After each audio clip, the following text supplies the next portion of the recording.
Hello and welcome to another task 1 discussion. This is a line chart and you can click on below this YouTube video to go on the answer a student wrote in, find out what mistakes she made, how you can learn from those mistakes.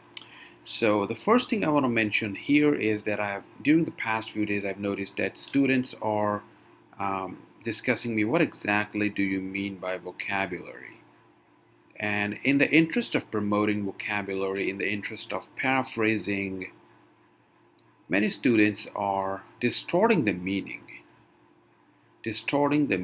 of their answer. And what they're doing is they're changing the terminology mentioned in the question. For instance, in this question, the terminology includes, let me change the color, yeah, acidity, okay, similarly acid levels in the mouth from consumption of sugar or honey, fruit sugar, cane sugar, honey, the moment it is eaten. Not exactly this one, but yeah, there are certain nouns. There are certain nouns that cannot be changed, and these are what I call terms of a question. Never try to change terms, which are essentially nouns in a question.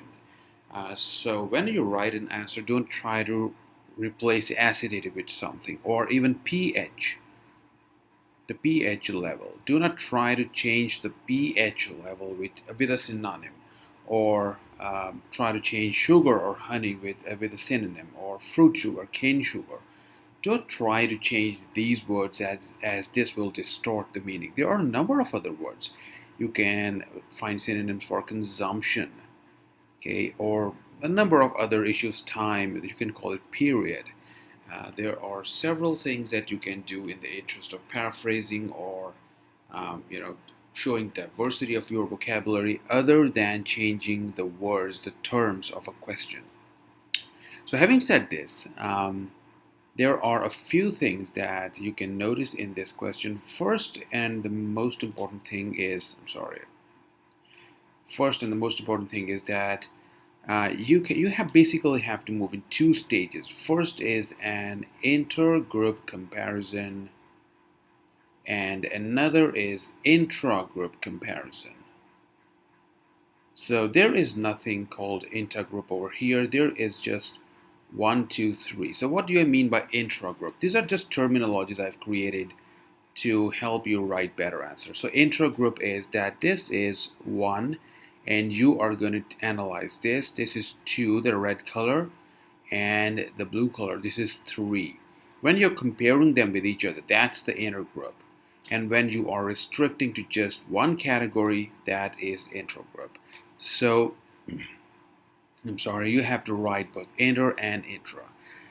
So what you can do is in the overall picture, the overall paragraph, you can make an intra-group comparison. So try to mention sudden fall followed by the duration and the increase. Then you can compare them. So if you mention the details, that's intragroup. In overall, you have to mention the intergroup. So compare 1 with 2 and 3. So this is what you have to do.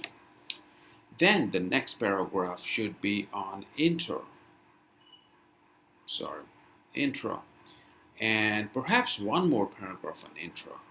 So intra will consume more space than inters. However, you have to make comparison of different groups, and without that comparison, it's not possible to write a strong answer. And then you will write about just about 1, just about 2, just about 3. There will be no comparison. So for instance, there's a sudden drop followed by it stays in the acidic zone for some time. What is the duration from here to here? So this is the duration for which it stays in the tooth decay zone or the acidic level zone.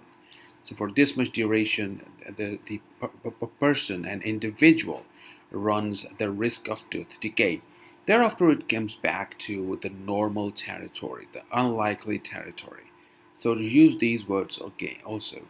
And so this is about 3, then about 2 and 1. So you discuss each one individually and don't mention forgetting time. So this was something that you need to do in this question, and there were some issues I wanted to discuss, particularly those related to paraphrasing and vocabulary. I hope you liked the video, subscribe to the channel, and stay tuned for more exciting videos.